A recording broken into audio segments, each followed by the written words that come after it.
അസ്സലാമു അലൈക്കും വറഹ്മത്തുള്ളാഹി വബറകാതുഹു. മുഅ്മിനീങ്ങളെ ഒരിക്കൽ ബഹുമാനപ്പെട്ട ഉബൈദുല്ലാഹി ഇബ്നുൽ ഹസൻ റളിയല്ലാഹു അൻഹു മഹാനവറുകൾ ഒരാളോട് ഒരു ഉപദേശിക്കുകയാണ്. യാ ഫുലാൻ ഇസ്തക്സിർ മിനസ് സ്വദീഖ്, നീ ചങ്ങാതിമാരെ കൂട്ടുകാരെ നീ വർദ്ധിപ്പിക്ക് എന്ന് ആ കൂട്ടുകാരനോട് ബഹുമാനപ്പെട്ടവർ ഉപദേശിക്കുകയാണ്. അദ്ദേഹം ബഹുമാനപ്പെട്ടവരോട് ഉപദേശം വാങ്ങാൻ വേണ്ടി വന്നതാണ്. അദ്ദേഹത്തിനോട് ബഹുമാനപ്പെട്ടവർ ഉപദേശം നൽകിയത് ഇങ്ങനെയാണ്: നിനക്ക് സാധിക്കുമെങ്കിൽ ധാരാളം കൂട്ടുകാരെ നീ ഉണ്ടാക്കുക എന്ന് ബഹുമാനപ്പെട്ടവർ അദ്ദേഹത്തിനോട് പറഞ്ഞു കൊടുക്കണം. ഇത് കേട്ടപ്പോൾ അദ്ദേഹത്തിനിക്ക് വളരെ അതിശയം തോന്നി. എന്തൊരു ഉപദേശമാണ്!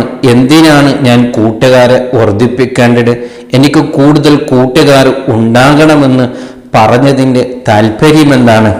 അതേ, ബഹുമാനപ്പെട്ടവർ വീണ്ടും പറയുന്നു, ഫഇന്ന ഐസറ മാ തുസീബു അൻ യബ്ലുഹു മൗതക ഫയദുഅലക. കൂട്ടുകാർ നിനക്ക് കൂടുതലുണ്ടായാൽ അതുകൊണ്ട് കിട്ടുന്ന നേട്ടം എന്താണെന്ന് പറഞ്ഞാൽ, അതേ, നീ മരണപ്പെട്ടു പോയാൽ നിന്റെ മരണവാർത്ത ആരെല്ലാം കൂട്ടുകാരിൽ നിന്ന് കേൾക്കുന്നോ അവരിൽ നിന്ന് ഒരു ഫാത്തിഹോ ഒരു യാസീനോ അല്ലെങ്കിൽ കുറച്ച് ദിക്റുകളോ അല്ലെങ്കിൽ നിനക്ക് വേണ്ടി ഒരു ദുആ ആ കൂട്ടുകാരക്ക് വേണ്ടി ചെയ്യുമല്ലോ. അങ്ങനെയുള്ളൊരു ഹദിയ നിനക്ക് കിട്ടുമല്ലോ. അപ്പോൾ ധാരാളം യാസീനുകൾ മരണപ്പെട്ടതിൻ്റെ ശേഷം കിട്ടുക, ധാരാളം ഫാത്തിഹകൾ, ധാരാളം ദുആകൾ മരണത്തിന് ശേഷം കിട്ടുക എന്ന് പറയുന്നത് അത് വലിയൊരു ഭാഗ്യമുള്ളൊരു വിഷയമാണ്. അതുകൊണ്ട് നീ ചെയ്യേണ്ടത് എങ്ങനെയെല്ലാം ബന്ധങ്ങളെ കൂടുതൽ വർദ്ധിപ്പിക്കാൻ നോക്കുക എന്ന് ബഹുമാനപ്പെട്ട ഉബൈദുല്ലാഹി ഇബ്നുൽ ഹസൻ റളിയല്ലാഹു അൻഹു ആ മനുഷ്യനോട് ഉപദേശിക്കുകയാണ്. ബഹുമാനപ്പെട്ടവരുടെ ഈ ഉപദേശം നമുക്ക് വലിയൊരു പാഠമാണ്. കാരണം അതേ, നാം മരണപ്പെട്ടു പോയാൽ പിന്നെ നാം ഒറ്റക്കായി പോവുകയാണ്. നാം മരണപ്പെട്ടതിൻ്റെ ശേഷം നമ്മളെ മയ്യത്ത് നിസ്കരിക്കാനോ അല്ലെങ്കിൽ നമ്മുടെ മരണവാർത്ത കേട്ടാൽ നമുക്ക് വേണ്ടി ദ്വാരക്കുന്ന ആൾക്കാർ കൂടുതൽ ഉണ്ടാക്കൽ നമ്മുടെ ബാധ്യതയാണ്. അങ്ങനെ ദ്വാരക്കുന്ന കൂട്ടത്തിൽ ആരെങ്കിലും ഒരു നല്ല മനുഷ്യരുണ്ടായാൽ ചിലപ്പോൾ നാം അതുവരെ ചെയ്തത് തെറ്റുകളാണെങ്കിലും ആ ദുആ ചെയ്യുന്ന ഒരാളെ ആ പ്രാർത്ഥന കാരണം കൊണ്ട് അല്ലാഹു സുബ്ഹാനഹു വ തആല നമ്മെ വിജയിപ്പിച്ചാലോ.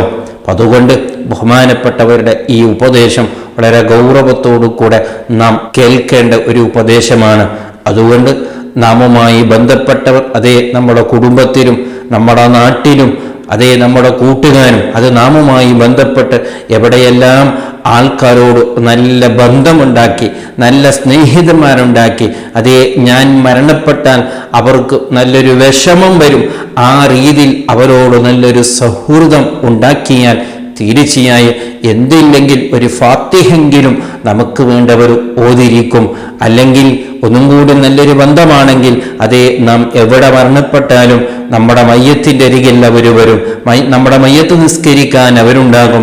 അതേ നമ്മുടെ ഖബറിൻ്റെ അരികിൽ അവർ വന്ന് നമുക്ക് വേണ്ടി ദുആ ചെയ്യുന്നവരായിരിക്കും. അങ്ങനെ നമുക്ക് വേണ്ടി ദുആ ചെയ്യുന്നവർ, നമുക്ക് വേണ്ടി ഫാത്തിഹ ഓതി ഹദിയ ചെയ്യുന്നവർ, നമുക്ക് വേണ്ടി യാസീൻ ഓതി ഹദിയ ചെയ്യുന്ന അങ്ങനെ കുറേ കൂട്ടുകാരെ നാം ഈ ദുനിയാവിൽ ഉണ്ടാക്കി വെക്കണം. അതല്ലേ ഏറ്റവും വലിയ സ്വത്ത്. അതേ, അതൊന്നും ചെയ്യാതെ കേവലം ദുനിയാവ് സമ്പാദിക്കുന്നതിൻ്റെ തിരക്കിലായിട്ട് ഇതൊന്നും ചെയ്യാതെ ആരെയും ഓർത്തില്ല, ആരോടും ഒരു ബന്ധമുണ്ടായില്ല, ആരോടും ഒരു നല്ല രീതിയിൽ നാം ജീവിച്ചില്ലെങ്കിൽ പിന്നെ നമുക്ക് അവസാനം മരണപ്പെട്ടു പോയാൽ നമ്മുടെ കൂടെ ആരും ഉണ്ടാവില്ല. മരണപ്പെട്ട സമയത്ത് ഏതായാലും നിർബന്ധിതമായി ഇയാളൊന്ന് കബറടക്കണമല്ലോ എന്ന് ചിന്തിച്ച് നമ്മുടെ കൂടെയുള്ളവരൊക്കെ ഒന്ന് പെട്ടെന്ന് പോയി കബറടക്കുമെന്നല്ലാതെ പിന്നെ നമ്മെ ആരും തിരിഞ്ഞു നോക്കൂല.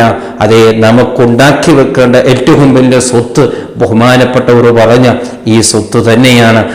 നമുക്ക് വേണ്ടി ദുആ ചെയ്യുന്ന കുറേ കൂട്ടുകാരെ നാം ഉണ്ടാക്കി വെക്കുക എന്നുള്ളത്. അല്ലാഹു സുബ്ഹാനഹു വ തആല ആ നല്ല ബന്ധങ്ങൾ ഉണ്ടാക്കി വെക്കാൻ അവൻ തൗഫീക്ക് നൽകുമാറാവട്ടെ. അസ്സലാമു അലൈക്കും വറഹ്മത്തുള്ളാഹി വബറകാതുഹു.